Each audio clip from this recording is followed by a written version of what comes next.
Very soon, you're about to feel, as a consumer, as a customer, the content hit that is happening in Hollywood because the writer's strike evidently is going to happen for a while. And the last time it happened, content really suffered. There was an article recently in the New Yorker, Why Are TV Writers So Miserable? And the centerpiece of it joins us now. Alex O'Keefe is 28 years old, and he wrote for a really great show on FX that was a surprise, that won a lot of awards, The Bear. Fast paced, makes you feel strong things. He was in the writer's room, and when I was reading the details of his experience, I was mortified, totally mortified on his behalf. So he's about to head out and go pick it. Alex, thank you for joining us. The details, without you're sharing these details that are personal, but basically you're having enormous success, and you're broke because they're not paying you anything. Like I cannot believe the details of what That was happened. really mean. It just landed mean. It's like I'm becoming famous for being broke, it feels like. you're broke. Your hair is whack. Your clothes are whack. You're whack. Get out of here. Yeah, I mean, listen, that's what's been really amazing about this Hollywood experience. All that glitters is not gold. I think we all have dreams of what Hollywood looks like. Maybe it's, based on what it used to be like in the 50s or something. But in actuality, these studios, these historic studios like Warner Brothers that have been around for 100 years are now owned by giant corporations. That like 6 corporations own 90% of the media industry. And they're tech companies. They're disruptors, they call themselves. And what they really disrupt is worker rights. I mean, Amazon spends $1 billion on a Lord of the Rings TV series. They can't pay their drivers. They can't give their drivers some time to go piss between their deliveries.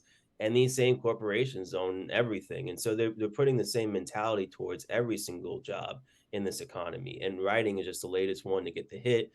Being turned from a career that you could build a middle-class life and build a family and put your kids through college, to a gig where, especially if you're young, if you're like me, if you're a Black writer, if you're indigenous, a writer from the working class or from poverty, these writers who are coming into Hollywood, a new wave, and bringing a new wave of creativity, making shows like The Bear or Abbott Elementary, Severance, shows that you just haven't seen something quite like that before, really innovative stuff, we're not being invested in whatsoever, because they know that, hey, they can make us feel lucky to have the gig, right?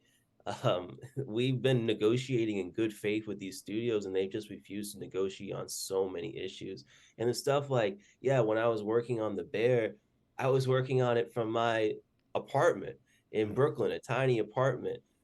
We had no heat. It was the pandemic winter. I had a little space heater underneath my desk, and sure, it gave me a lot of inspiration if you've watched the show. But in reality, it's not quite the escapism that viewers watch at home.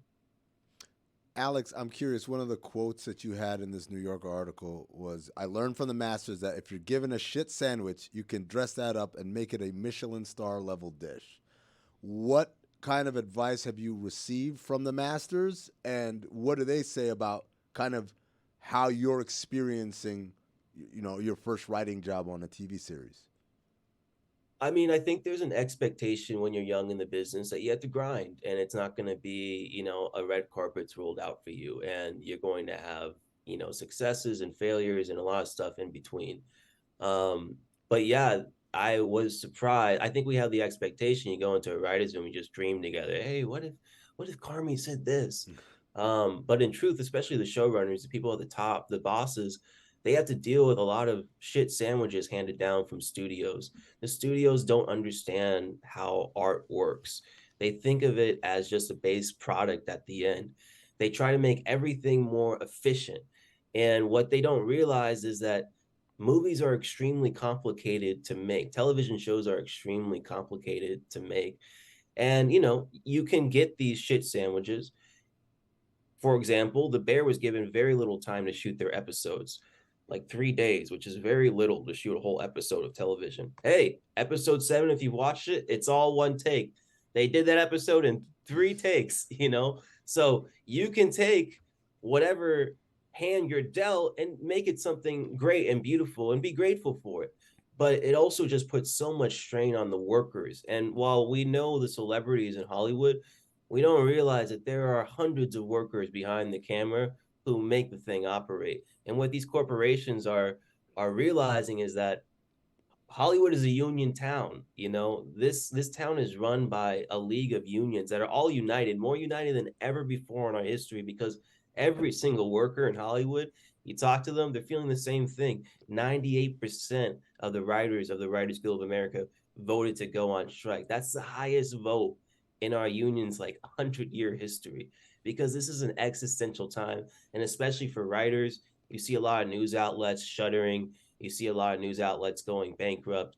The professional writers going extinct, and they're trying to replace us with AI.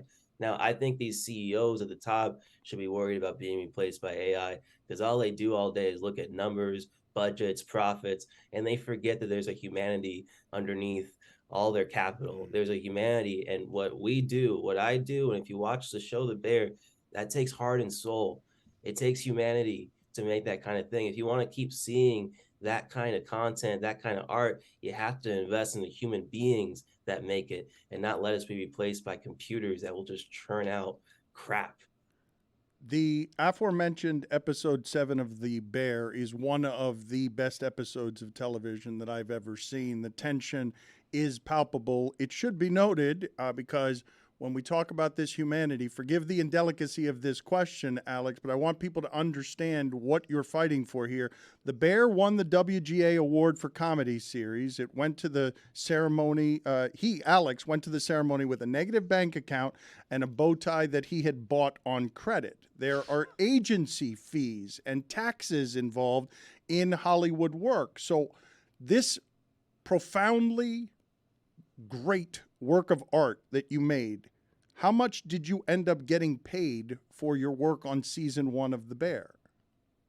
Well, when my manager first called me, I was unemployed, and to send in a spec script and get hired on a show is basically unheard of these days. So I was grateful. He said, they're going to pay you maybe $43,000. I said, 43,000. Oh my God. That's amazing. He said, whoa, Alex, hold up. That's not all your money. This is how Hollywood works. You got to pay me. You got to pay agent. You got to pay your dues. You have to pay into the union. You have to pay, because I was working in New York taxes, because they were working in California taxes, because, you know, the federal government wants a piece too. You got to pay them too.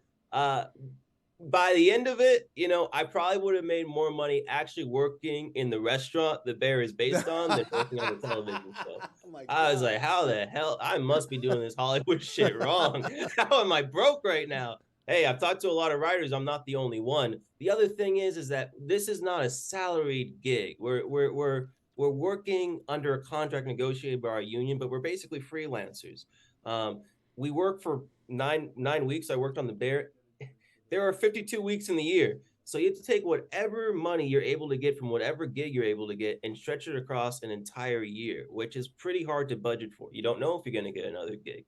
Nothing's guaranteed. You don't know if you're going to get another season, if your show's going to get canceled. So what we used to have is residuals. So if a show is really successful like The Bear, you would get a percentage every time someone watched it. Now writers are getting 7 cents in the mail, 8 cents in the mail. From shows that are huge, shows like Abbott Elementary, my friend Brittany getting 7 cents in the mail. So we're not able to survive between our gigs, and we're not seeing any percentage of our success. All we're asking for is 2% of Hollywood's profit. That's all we're asking for. If we got all of our demands in full, 2% of Hollywood's profit, and that's too much for them. We're asking for every writer, from Marvel to The Bear, every writer in America, if you paid all of us what we wanted, it would cost less than like 3 of the CEO's salaries put together. But there's just such an utter greed. And it results in somebody like me who should be living this amazing Hollywood dream, you know, walking in to get the award in a bow tie I bought on credit, in a suit I had to ask my brother and my fiance for money to get the suit, because you got to look the part. If you want to make $1 million, you got to look like $1 million. And I've realized even if you want to make $43,000, you got to look like $43,000. Half the time in my life, I look like $1.50, you know, because I don't got much. So you really, it's an image focused town.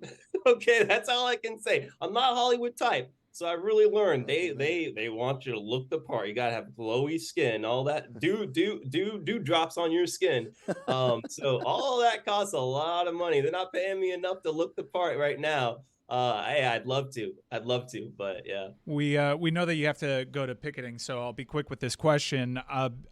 In work stoppages that we've covered in sports, typically the unions are really strong at the top because they've got LeBron James and they have Chris Paul's, but those are outliers. The people that actually want to push things forward and actually get back to playing games are the people that are kind of in your position. My career is just getting going. I haven't made this huge nest egg. You're in a strike right now. You're feeling the loss of wages more than anybody. Are you doing anything to kind of make sure that you're not actually going to remain broke during this work stoppage so you can remain strong as a union? Yeah, I mean, this is what the studios are banking on. They're banking on the pain of the lowest rung underclass of writers, the Black, Indigenous, writers of color, writers who come from the working class, writers who don't have family in the business. They're banking on us suffering so much that we're the ones who break the strike.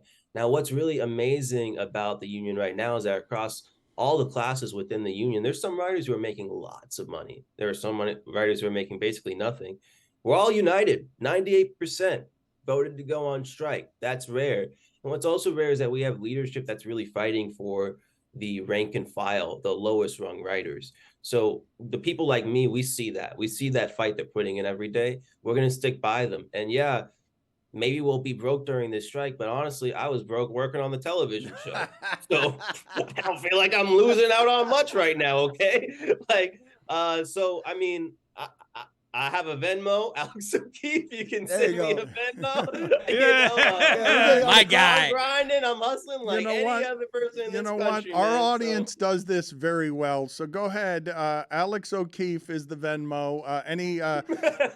No, go ahead. For real. Give it up for real. Give it up for real. Alex O'Keefe on Venmo and Cash App. Yeah, send me what you can. Every dollar counts. All right. Congrats on securing that handle. Thank you for being. I know, right? Thank you for being on with us. I think the leading question he was trying to ask you is if you were applying for other work elsewhere. I'm applying for movie theaters and bookshops and whatever I can. Maybe the Taco Bell down the street. I'll do whatever I can. There's no shame in any of this work, and that's what I was really proud about with the Bear. All this work has value. If you're making sandwiches, make the best damn sandwich you can possibly make. All this work is essential, so there's no shame in doing service industry work, and I would gladly take it. It's just kind of hard to get these kinds of gigs when they look at your resume and they're like, you worked on the Bear. What are you doing here? It's like, no, I really need money. They don't get it, especially in Los Angeles, where I'm currently living. It's the dream for so many people. But, I'm going to grind and find a way. I'm a survivor, I don't need much. Now, I'd love to be rich, but I've never been rich. So this ain't nothing new for me. So I will survive this strike, and I'll come out stronger, more powerful, and I'll have an actual deal at the end that gets me paid as I deserve. So I got no worries about it. I know that we're going to be strong. We're going to win. We have to win. It's Alex Okeefe on Venmo. So. Alex, Thank you. I think our listeners are going to surprise you. Thank you, sir. Thank you. Appreciate y'all. Y'all take care.